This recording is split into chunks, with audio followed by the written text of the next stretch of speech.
c'est une idée collective, c'est pas une idée d'une personne. En fait, on a des amis, il y avait une jeune fille qui venait d'une khairia, d'un établissement de protection sociale, et qui voulait faire ses études dans une école privée à Casablanca.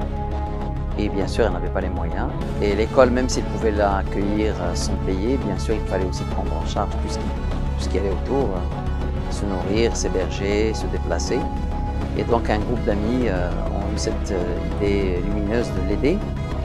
Et de fil en aiguille, cette aide qui était une aide non structurée, une aide qui émane uniquement on va dire, de la valeur de la solidarité qui est très forte dans notre pays, cette idée s'est structurée.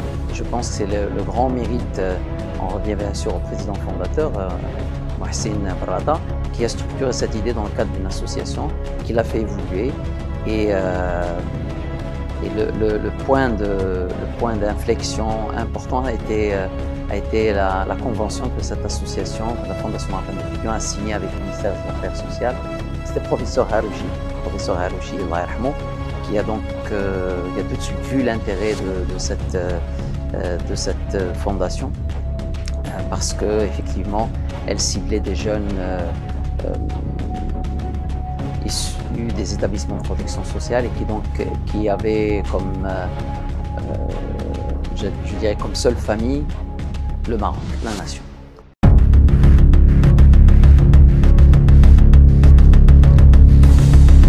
Nous, au niveau de la Fondation Marocaine de l'Étudiant, depuis la création jusqu'à aujourd'hui, on ne fait qu'une seule chose, c'est permettre l'ascension sociale par la formation. C'est ça notre mission, l'ascension sociale par la formation, par l'enseignement.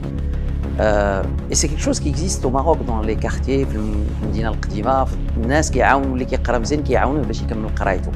nous souhaitons que cette valeur continue, mais dans un cadre organisé, structuré, parce qu'en fait, autant il fut un temps où seul l'argent suffisait, maintenant l'argent ne suffit plus. Et donc il y a tout un accompagnement à apporter, et c'est la grande valeur ajoutée de la Fondation, c'est l'organisation de cette charité, de cette solidarité et l'apport d'une valeur ajoutée par le mentoring, par l'accompagnement, par le coaching, par le conseil, par la formation. Donc, toute cette valeur ajoutée qui permet à des jeunes issus de familles qui sont précaires, on va dire cela, ou l'établissement de protection sociale, ou des orphelins, de pouvoir faire des études supérieures qui correspondent à leur niveau académique.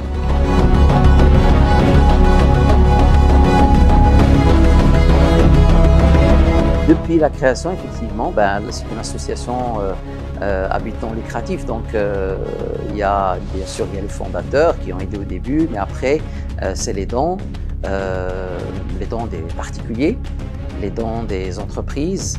Dans le cadre de la convention avec l'État, on a vu effectivement des subventions de la part de l'État. Et en fait, on convainc par trois arguments. Le premier, c'est que nous faisons cette œuvre, je dirais, de solidarité de façon professionnelle. Tous nos comptes sont certifiés par un commissaire aux comptes. Nous avons une équipe professionnelle qui gère l'association. Le deuxième argument, c'est la cause elle-même. La cause elle-même, c'est quoi la cause? C'est de permettre à un jeune garçon ou à une jeune fille qui réussit brillamment son baccalauréat et qui a des conditions sociales qui ne lui permettent pas de pouvoir faire des études supérieures qui correspondent à son niveau académique, nous disons c'est une injustice, c'est une inégalité.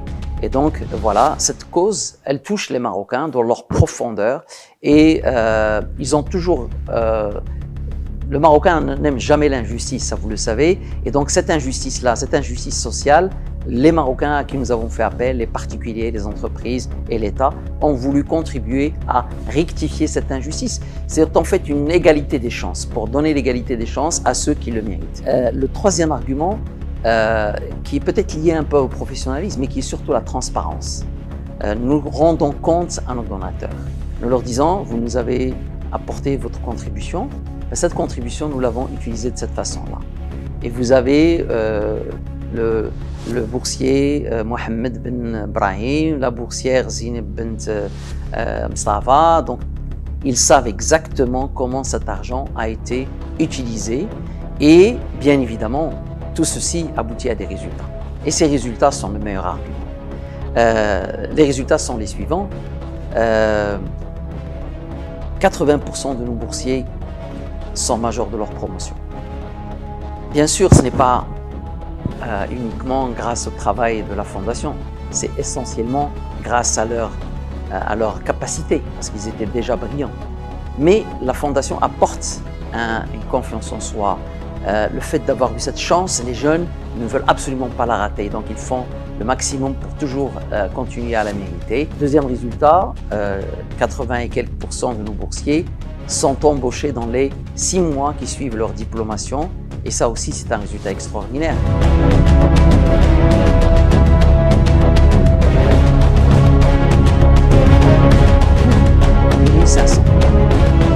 Les 1500 cas ont tous touché d'une manière ou d'une autre.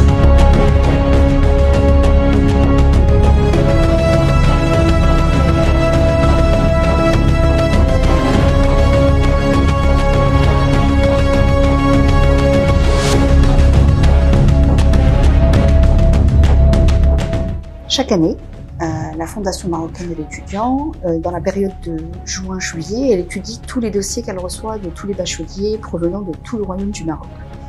Et on établit un budget pour savoir combien d'étudiants nouveaux boursiers nous pouvons prendre pour bénéficier de nos programmes. Et cette année, nous pouvons prendre au jour où je parle qu'une quinzaine de boursiers, ce qui est très dommage, étant donné qu'on a reçu plus de 5000 candidatures. C'est là que nous avons donc lancé l'appel des 96.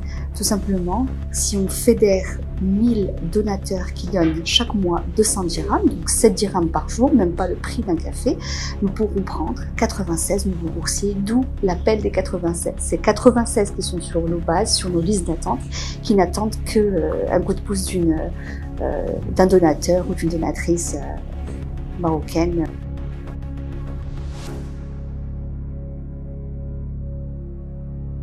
Chaque année, donc, ces candidats qui passent le bac complètent un dossier dans lequel ils renseignent le volet académique, donc les notes qu'ils ont obtenues. Et d'un autre côté, le dossier social. Le dossier social, c'est s'il est orphelin ou pas, s'il est abandonné, s'il est dans un établissement de protection sociale, la région dans laquelle il vit. Donc on s'adresse à tout le royaume du Maroc sans aucune restriction.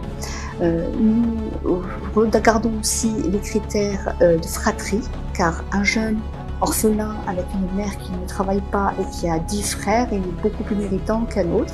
Donc les parents, leur occupation, leur revenu, s'il y a lieu, et enfin le handicap, qui est quelque chose aussi auquel nous donnons de l'intérêt.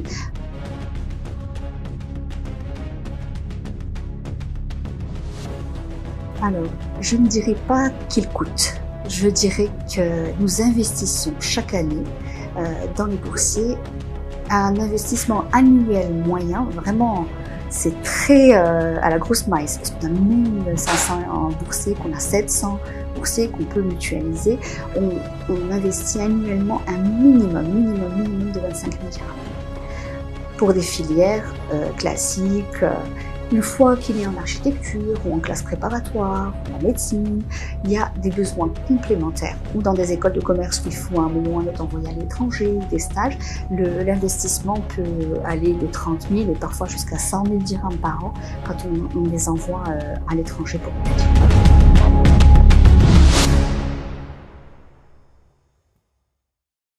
On accompagne jusqu'à l'insertion professionnelle et donc on ne va pas donner à un jeune l'accompagnement pour qu'il ait son diplôme et puis le lâcher dans la nature.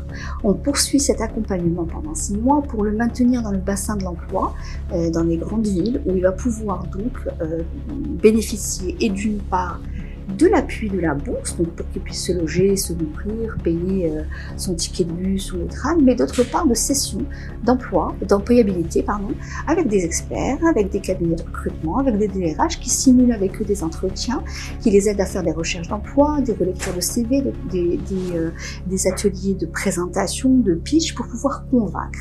Mais ce travail d'employabilité, de sensibilisation à l'employabilité, on le commence dès la première année, ce qui fait que les fruits sont perceptibles avant leur diplomation et très souvent c'est lors de leur stage de fin d'études qu'ils arrivent à décrocher un travail par eux-mêmes.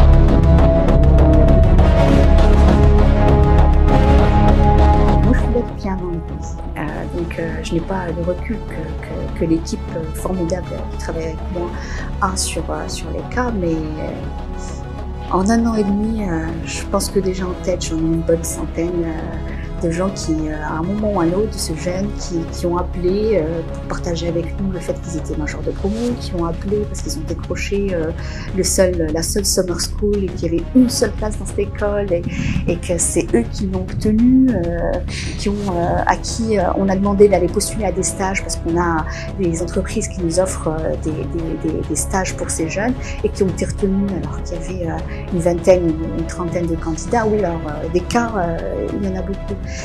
Je ne vais pas citer les prénoms, mais un jeune que je n'ai pas connu à l'entrée parce qu'il est avec nous depuis 4 ans, qui maintenant étudie le droit et qui est formidable. Il m'a expliqué qu'au moment où il était arrivé, il n'était pas capable de placer, de se présenter parce que c'est normal, c'est pas ce qu'on demande à un bachelier.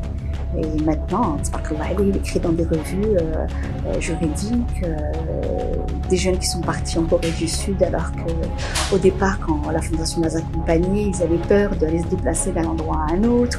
Voilà, des cas, ça, je pense qu'on serait intarissable sur le sujet.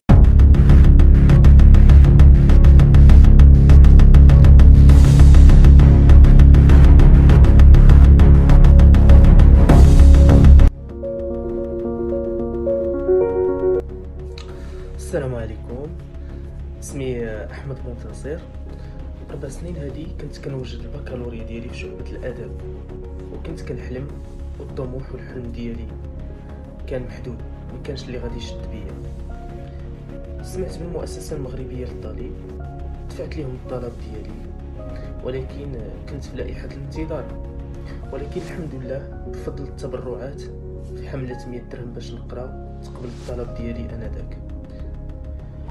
والحمد لله بفضل افام لا فونداسيون ماروكان ليتيديون والمتابعه ديالها جي ما ليسونس en droit des affaires à l'université de Minneapolis et j'étais major de promo et actuellement je suis étudiant et je prépare un master en droit international à l'université de Nice Sophia Antipolis en France. الحمد لله بديت كنحقق الحلم اللي كنت كنحلم به. هاد السنة اللي بغيت نقول لكم هو انه كاين عمر، كاين سلوى، كاين محمد، كاين بزاف ديال الطلبة كيتسناوكم وكيتمناو حتى هما يحققوا احلامهم. ما تبخلوش عليهم وساهموا في تغيير حياتهم كيف ما غيرتوا حياتي. شكرا.